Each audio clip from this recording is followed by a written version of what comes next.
Okay, so I'm going to go over phonology as the language development components. And the reason why I'm going to go over phonology is because many times teachers are concerned with the pronunciation of their English language learners' English. And also, definitely at the earlier levels, in, for example, preschool, kindergarten, first grade, many teachers refer children to speech-language pathologists because of articulation or pronunciation issues. Okay, so articulation is talking about children's ability to physically form words through motor movements of different parts of their mouth.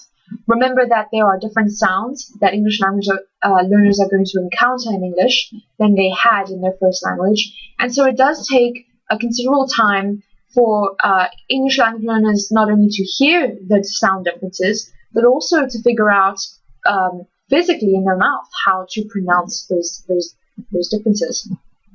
If you remember our phonology unit, you will know that it's probably very helpful if you as a teacher are explicit about those different sounds and pinpoint to students in the mouth. We study the biology of the mouth and how those sounds are reproduced. But to tell English language learners how to actually pronounce those different sounds. Even showing them some of the websites I showed you, where it goes through the different places that the tongue touches or where the sound comes out of, showing English language learners that would be very explicit and very helpful. Okay, orthography is talking about the ability for children to write the symbols. And it might, for example, their spelling is another way in which to say orthography, might look very sort of atypical or non-standard, okay? And the reason why is because they're still trying to make sure that they're pairing the right sound with the right symbol. Knowing that they're coming in with sounds already from another language, some of those sounds may actually transfer, right, or be the same, and those sounds may actually be tied to other symbols. And so these sound symbol correspondences may also need time to develop, and for English language learner students to acknowledge which sounds are connected to which English symbols in English.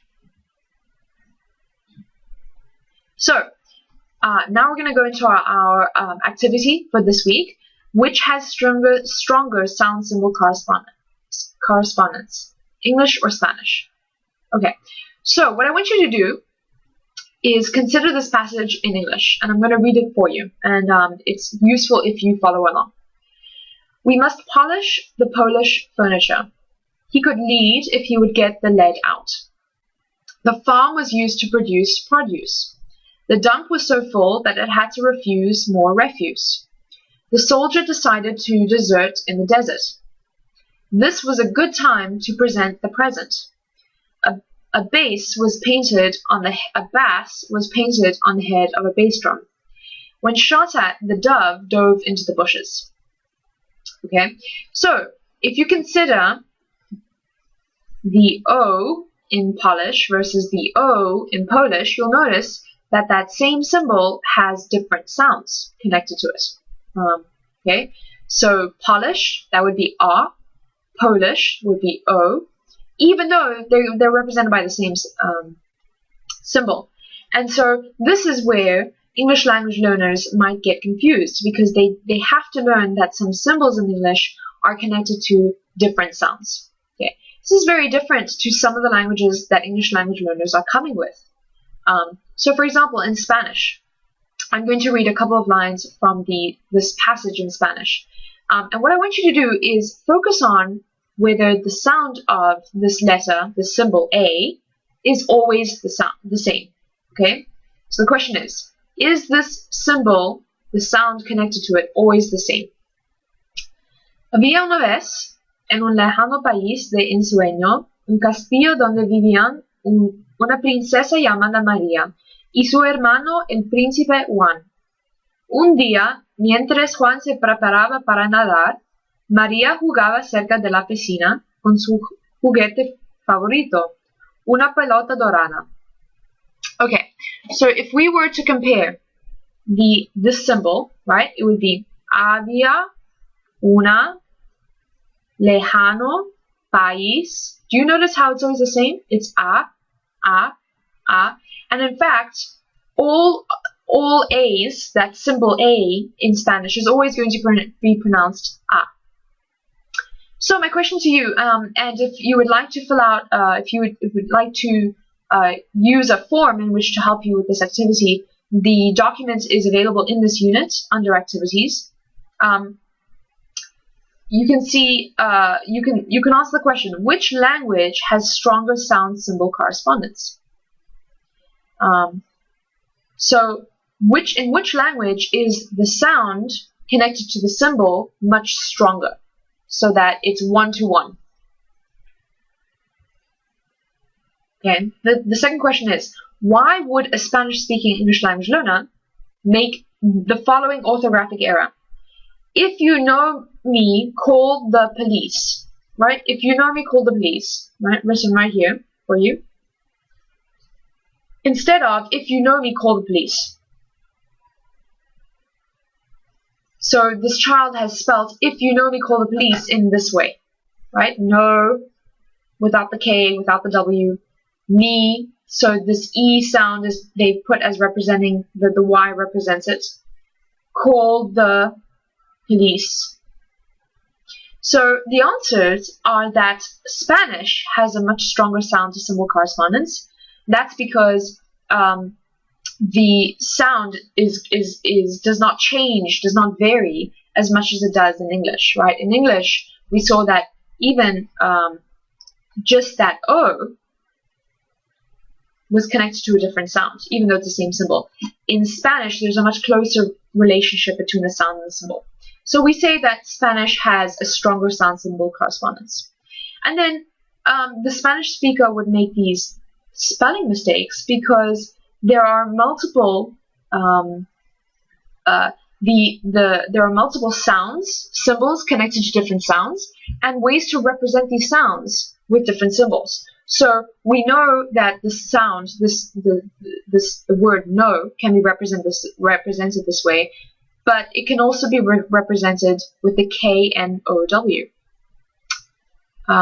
Y definitely stands for that sound E, right? If you think about the word cherry, cherry is spelled with a Y at the end, and it's that E sound.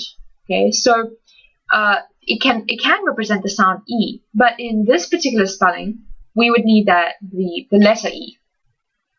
So those differences are something that students need time to learn because it is very tricky. Spelling is very tricky in English and not representative at all of the fact that the student may have a disability in place. Okay.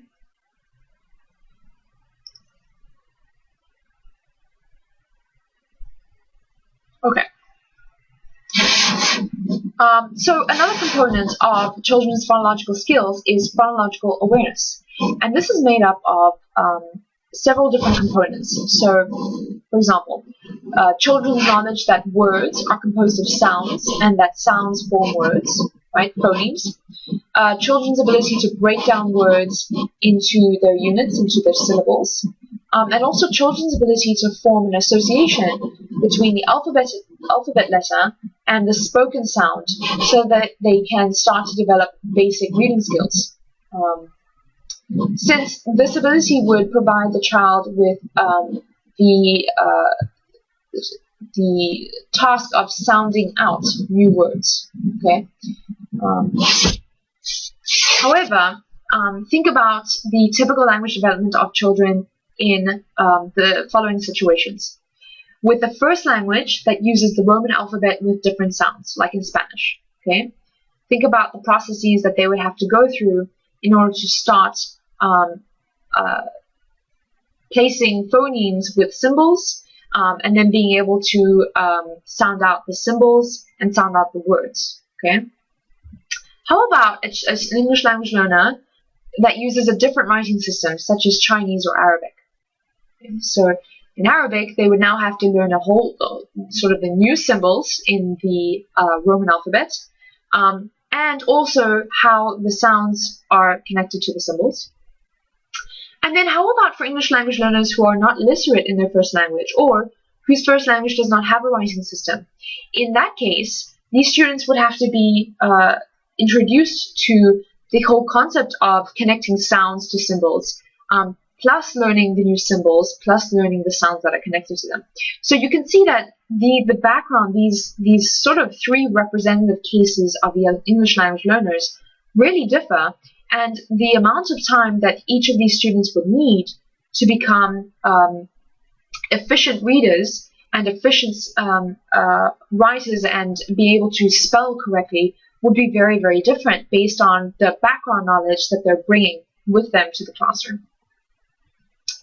Okay, and then in terms of phonological processing, this is children's awareness of the information in spoken and written language, where they can recognize, comprehend, store, retrieve, produce, and manipulate linguistic codes. And so this includes the ability to carry out tasks such as recognizing alliteration, or being able to match, or isolating sounds or symbols, as well as deleting or segmenting these sounds. And there's sort of a hierarchy of difficulty in how to do that. So rhyming would be easier than alliteration, which is easier than blending, which then follows with segmentation and then manipulation. Okay, I'm not going to go into the stages of first language and second language phonological productions, because this is something that we actually covered last week. And again, I just wanted to quickly touch on phonology, just because this area, a lot of teachers are concerned with the pronunciation of these students' English, and also how that pronunciation or how that sound symbol learning affects their ability to write and read. Okay, so again, remember that it is very much a process. It is very much based upon what an English language learner brings with them from the first language.